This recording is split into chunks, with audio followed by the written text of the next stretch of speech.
नंदलाल कन्हैयालाल जोशी रात्र वाणिज्य महाविद्यालय में आज उपस्थित है संस्था सचिव धनराज जोशी सर। इनसे रूबरू होने जा रहे हैं हमारे महाविद्यालय के छात्र, जिसमें अक्षय, सुमित, असलम, प्रगति और पायल, इन छात्रों के द्वारा आपसे संवाद किया जा रहा है। तो शुरुआत करते हैं। सर, आपका बचपन कैसे बीता और आपकी शिक्षा दीक्षा के बारे में कुछ बातें हमें बताइए। बचपन में दूसरी कक्षा में जब मैं पढ़ रहा था, उस वक्त मेरे पिताजी का देहांत हो गया था।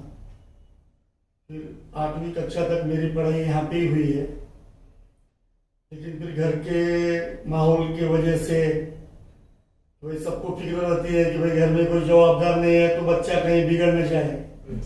इसलिए मेरी बहन मुझे दांडेली लेकर गई। 9वीं 10वीं की पढ़ाई मेरी वहां पे हुई कर्नाटक में, लेकिन पहले से पढ़ाई में 8वीं तक घर में कोई जवाबदार व्यक्ति नहीं रहने से पढ़ाई में मन नहीं लगता था, इसलिए वहां 10वीं में मैं फेल हो गया। मेरी पढ़ाई 10वीं तक की हुई। शिक्षा के बाद क्या आपने तुरंत नौकरी ज्वाइन की या कुछ और काम करते रहे? 10वीं फेल होने के बाद में तुरंत नौकरी तो ज्वाइन मैं किया था, लेकिन मैं इचलगंज गया। हमारे बड़े पिताजी रहते वहाँ, उनकी कपड़े की फैक्ट्री है, वहां पे काम किया। पहले उनके जो लूम्स रहते हैं, हैंडलूम, उसमें काम किया मैनेजर बोल के। उसमें से भी उन्होंने प्रमोट करके मेरे को उनकी साइजिंग में मैनेजर बना दिया। नियर अबाउट 4 साल तक मैं इचलगंज में काम किया। लातूर में दयानंद शिक्षण संस्था में जगह निकली और हमारी मम्मी उस वक्त लाहौटी परिवार के निकटवर्ती रहने से वहां के अध्यक्ष राजा नारायण लाल जी लाहौटी थे। वो बताया कि भाई यहाँ मम्मी और सब अकेले रहते हैं, तू अकेला वहां रहता है, यहाँ अपने यहाँ सेमी गवर्नमेंट है, सर्विस है, तेरे को हम लगाते, तू आ जा। उस वक्त प्यून पोस्ट पे वो मेरे को 15 जून 1990 को ज्वाइन करके दिए दयानंद साइंस कॉलेज में। तब से मैं आज तक वही कार्यरत हूँ जी। लेकिन आपकी पोस्ट बढ़ती रही सर्विस में। फिर मेरे साथ ऐसा हुआ कि मेरे साथ वहाँ 18 लोग ज्वाइन हुए, लेकिन उनके साथ सिर्फ मैं क्वालिफिकेशन में पीछे था, लेकिन काम में सबसे आगे था।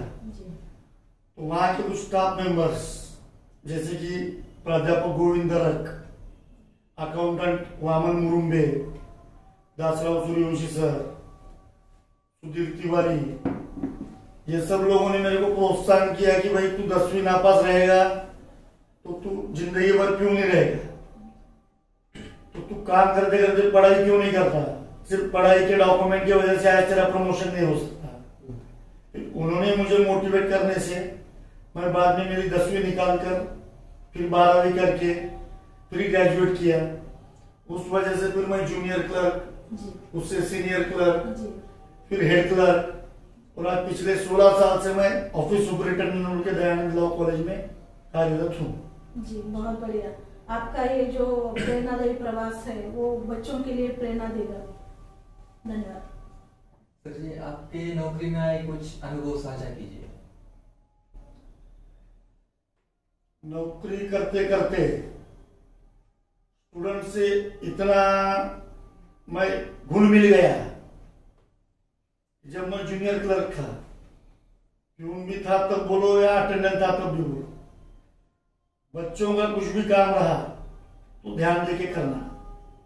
और खास तौर से जूनियर क्लर्क और सीनियर क्लर्क के टेबल पे रहने से हर स्टूडेंट का काम एडमिशन रहो, टीसी रहो, किसी का लेट कुछ काम डेट निकल गई है, स्कॉलरशिप का फॉर्म रहो, ईबीसी का फॉर्म रहो, आने वाले अधिकारियों को रिक्वेस्ट करके कोई बच्चों का नुकसान नहीं होना, ये हिसाब से मेरा उस वक्त का सब बच्चों से मेल जोल था।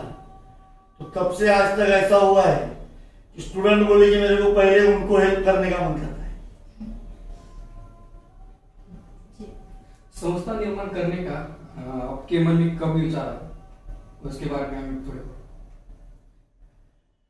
जब मैं प्यून पोस्ट पे था तो बैंक में, पोस्ट में, LIC ऑफिस, इंश्योरेंस ऑफिस में जब कॉलेज के लेटर देने को जाता था तो उस वक्त ड्रेस खाकी था, लेकिन एक्टिव पर्सनालिटी के हिसाब से वहां पे जो कोई सीनियर पोस्ट पे काम करते थे तो उसमें से अलग अलग जगह पे मुझे भाई इकडे बेटा तुझं नाव काय, धनराज जोशी, कुणाचा मुलगा आहेस, गोविंदलालजी जोशी, अरे ते टाइपरायटर इन्स्टिट्यूट होते तू त्यांचा मुलगा आहेस का, हो, इकडे बेटा लाईन मध्ये थांबायचं नाही, माझ्याकडे बस.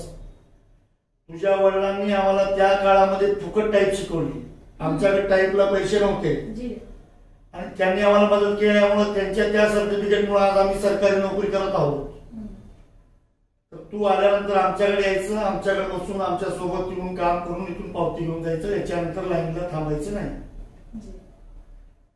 तो ये नौकरी में ये अनुभव आने के साथ साथ फिर मन में आया कि पिताजी को गुजर के आज नियर अबाउट 40 साल हो रहे, तो उनको आज कोई याद करता नहीं और उनका उस वक्त ये सामाजिक काम था तो कहीं न कहीं उनका नाम बोर्ड पे आना जरूरी है.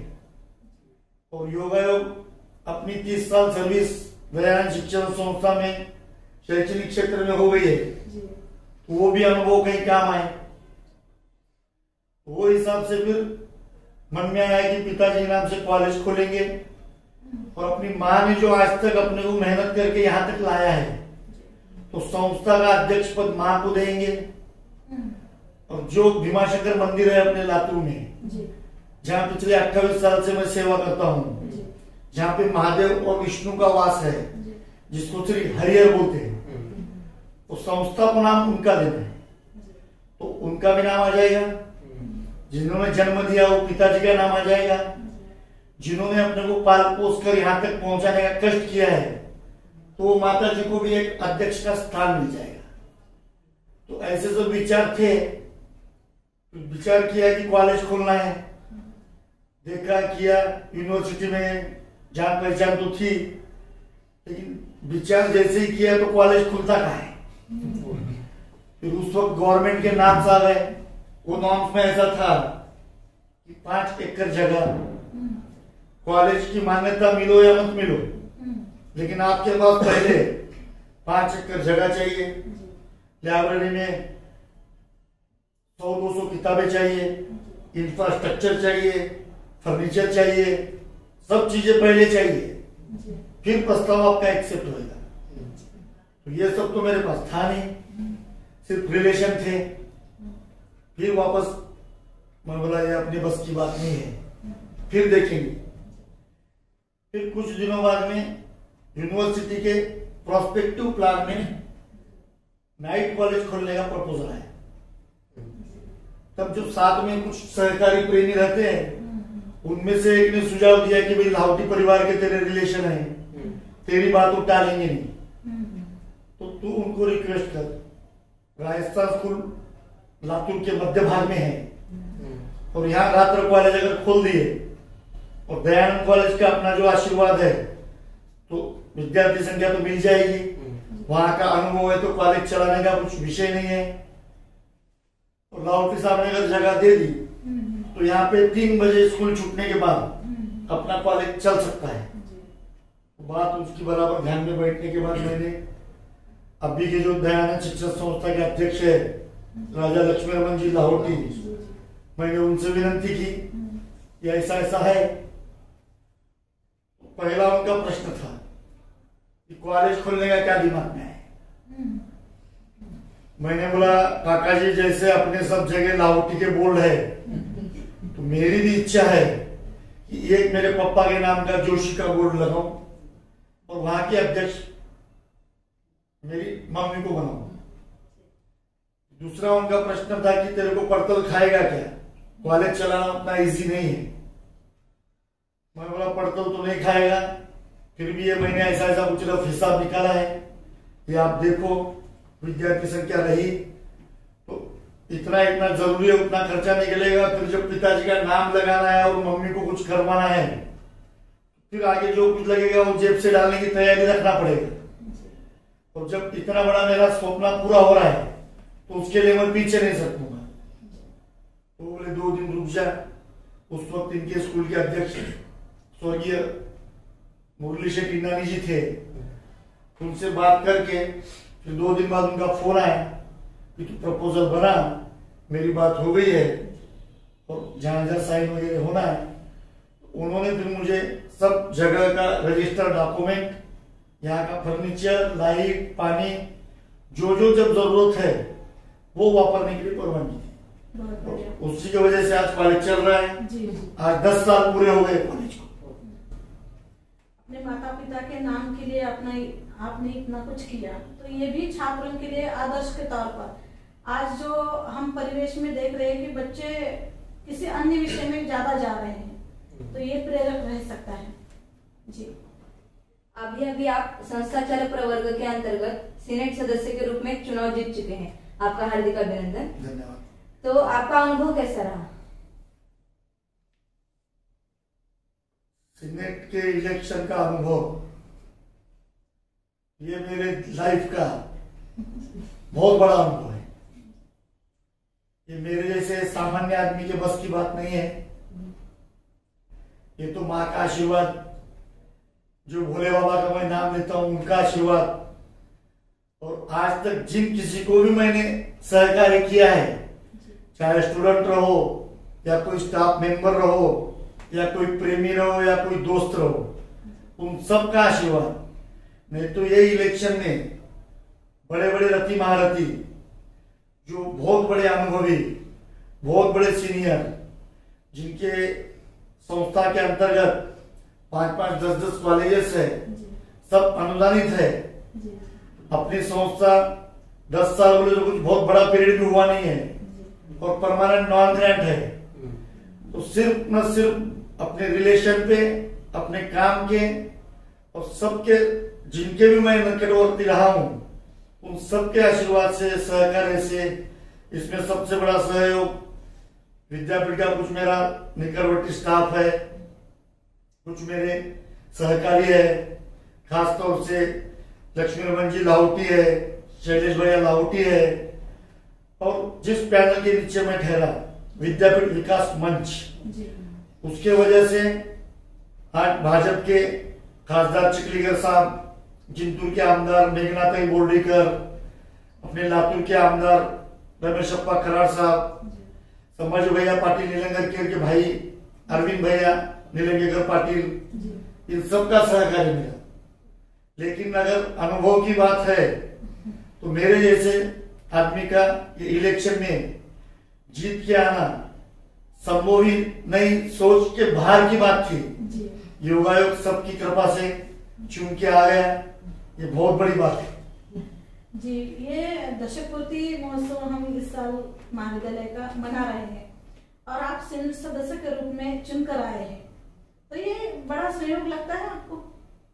क्यों नहीं। तो आज यूनिवर्सिटी के बॉडी पे एक जाने का जो मेरा सपना था, वो भी इसलिए कि मैं देखता हूँ मैडम, आज लातूर नांदेड़ यूनिवर्सिटी से सबसे दूर है। सबसे ज्यादा अगर तकलीफ होती है तो स्टूडेंट, माइग्रेशन होना, जाओ नांदेड़, डुप्लीकेट मार्कशीट होना, जाओ नांदेड़, ग्रीवेंस में मार्क बदल गए, मार्कशीट चेंज करना है, जाओ नांदेड़, सब सेंटर में जो चाहिए वो पूरे काम होते नहीं है, स्टाफ का भी कुछ काम है, जाओ नांदेड़। नांदेड़ जब बच्चे जाते हैं, वहां टेबल पे क्लर्क है, नहीं है, उसकी तो चक्कर गई, उसका दिन गया, उसका खर्चा गया, फिर वहां जाने के बाद काम हुआ नहीं हुआ, किसको मिलना, किसको बात करना, 2 मंजिल पे वहां पे दोनों विंग में अलग अलग फ्लोर है, एक साइड एग्जाम है, एक साइड एडमिनिस्ट्रेशन है। हम लोग इतने सालों से जाते हैं तो परेशान हो जाते हैं। तो मन में यही था कि भाई सीनेट पे अगर चुन के आए तो जितना हो सके उतना बच्चों के हिसाब से सबसे पहले अगर कुछ करवाना है तो लातूर विद्यापीठ का स्थापना करवाना है, जिससे कि सब स्टूडेंट का, स्टाफ का, हमारे कर्मचारी भी जो जाते हैं उनको भी तकलीफ यही है कि जाना आना 8 घंटे का सफर है, काम 2 घंटे का ही है, खाने को मिलता नहीं, सादे नाश्ते की वहां पे बराबर अच्छी होटल नहीं है, तो खाना दूर की बात है। ये मेरा पिछले 20-22 साल का अनुभव है। ऐसा बोलने तो बहुत सी बातें हैं। अब समय के साथ साथ वहाँ सभागृह में बोलेंगे, जो जो उसमें से सोल्यूशन होगा, जो जो करना संभव रहेगा वो अपन कराने को लगाएंगे। इतना ही बोलता हूँ जी। हमारी सदिच्छाएं आपके साथ हैं। धन्यवाद। आपकी मनोकामनाएं पूरी हो। आपके इस कार्य में आपके परिवार का योगदान किस तरह का है? परिवार के योगदान के बगैर ज्यादातर कीर्ति भाभी के बारे में अभी बात करेंगे आप। कुछ भी नहीं कर सकते। जैसे कि मैं कॉलेज ज्वाइन किया तब से कॉलेज के काम में, संगठन के काम में रात बेरात बाहर कब आ रहे कब जा रहे, कभी किसी बात की कोई रोक टोक घर में नहीं थी। घर की सब जवाबदारियां मेरी मिसेस सौ कीर्ति जोशी जो संस्था की उपाध्यक्ष है वो सब संभाली थी। उनके साथ साथ फिर कभी कुछ बड़ी अड़चन आ गई और मैं बाहर हूं तो फिर मेरा छोटा भाई वो खंबीर है, लक्ष्मीकांत जोशी जो संस्था के कोषाध्यक्ष है। उन्हीं के साथ फिर मेरे भांजे दोनों लातू में है, रमेश जी बोरा और डॉक्टर यतीश जोशी। और इन सब के साथ परिवार का सबसे बड़ा योगदान जो है वो माँ का आशीर्वाद। माँ इतना ही पूछती है कि तू आज शायद नांगड़ जाना है, मेरी बैग दिखती थी वो पहचान लेती थी, उतना ही। माँ रहने की वजह से जल्दी आ जाना, देर मत करना। तो परिवार के योगदान के बगैर मैडम कुछ भी संभव नहीं है। बिल्कुल। सादा अपन दुकान नहीं चला सकते। यहाँ तो दयानंद कॉलेज की ड्यूटी करके वहां से छूट के फिर अपन नाइट कॉलेज चला रहे हैं। तो इसका ज्यादा से ज्यादा श्रेय परिवार को, और परिवार के साथ उसमें ज्यादा बोले तो मराठी में बोलता हूँ सिंहाचा वाटा जरा सर तर माझ्या बायकोचं। सर, वर्तमान समय में आज जो परिवेश है उसको ध्यान में रखते हुए छात्राओं के लिए आप कुछ संदेश देना चाहेंगे? छात्रों को संदेश दो ही लाइन में देता हूं। आजकल देख रहा हूं ये कोविड जब से हुआ है तब से छात्र सब सुस्त हो गए। कोविड न रहते हुए भी मुझे ऐसा लग रहा है कि सबको कोविड हो गया। ऐसा बोलेंगे तो गलत नहीं रहेगा। क्यों? वस्तु स्थिति ये है, बच्चों का कॉलेज में आना अभी शुरू नहीं हुआ है पूरा। जो संख्या क्लासेस में रहती थी, अपना ही नहीं ऑल ओवर चारों जिले की बात कर रहा हूं, सब जगह से यही शुरू है कि बच्चे कॉलेज में अभी पहले जैसे आ नहीं रहे। बच्चों ने कॉलेज में आना चाहिए। घर में बैठ के जो पढ़ाई होती है और कॉलेज में बैठ के जो पढ़ाई होती है उसमें जमीन आसमान का फर्क है। कॉलेज में आप लोग जब आओगे कुछ समझ में आया नहीं आया, आज की चीज आज ही सॉल्व कर सकते हो, आज की चीज आज ही पूछ सकते हो। आज का आप कल बोलोगे, कल का परसों बोलोगे तो कल वाले में और कल भर जाएगा, परसों वाले में और परसों भर जाएगा। तो पूछने के लिए फिर बहुत बढ़ जाएगा। तब आप पूछेंगे भी तो कोई भी प्राध्यापक आपको एक साथ उतने प्रॉब्लम्स नहीं बता पाएगा। तो बच्चों से मेरा यही कहना है कि सबसे बड़ी बात है समय का महत्व समझो। साक्षात महादेव के लिए भी समय रुकता नहीं है।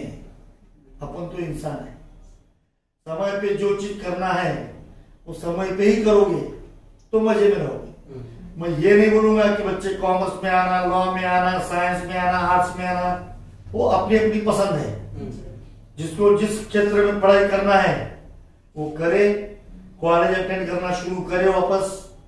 और समय आज का काम जो करना है वो आज ही करना चाहिए। और ये चीज लॉन्ग लाइफ तक ध्यान रखनी चाहिए। सिर्फ आज पढ़ाई कर रहे हो बोल के नहीं, कल बिजनेसमैन बनोगे, सर्विसमैन बनोगे, कहीं बड़े ऑफिसर बनोगे। जैसे कि आज उदाहरण अपन नरेंद्र मोदी का आप देख सकते हो। अपन कोई पक्ष के बारे में बात कर रहे नहीं, लेकिन आज उनके बारे में हर जगह आता है तो क्या आदमी 4 घंटे ही रेस्ट करता है। वो भी शायद 4 घंटे करते हैं या उससे कम करते हैं, पता नहीं।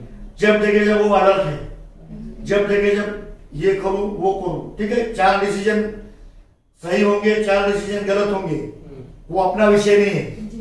लेकिन आदमी जब देखे जब बिजी है और समय को महत्व है, तो बच्चों से सबसे बड़ी बात यह है कि समय को महत्व दे। जी जी, बहुत बहुत धन्यवाद आपका। आज आपने समय निकाला और आपके व्यक्तित्व से रूबरू कराया, इसलिए बहुत बहुत धन्यवाद ज्ञापित करती हूँ। धन्यवाद मैडम, आपने भी मुझे मौका दिया।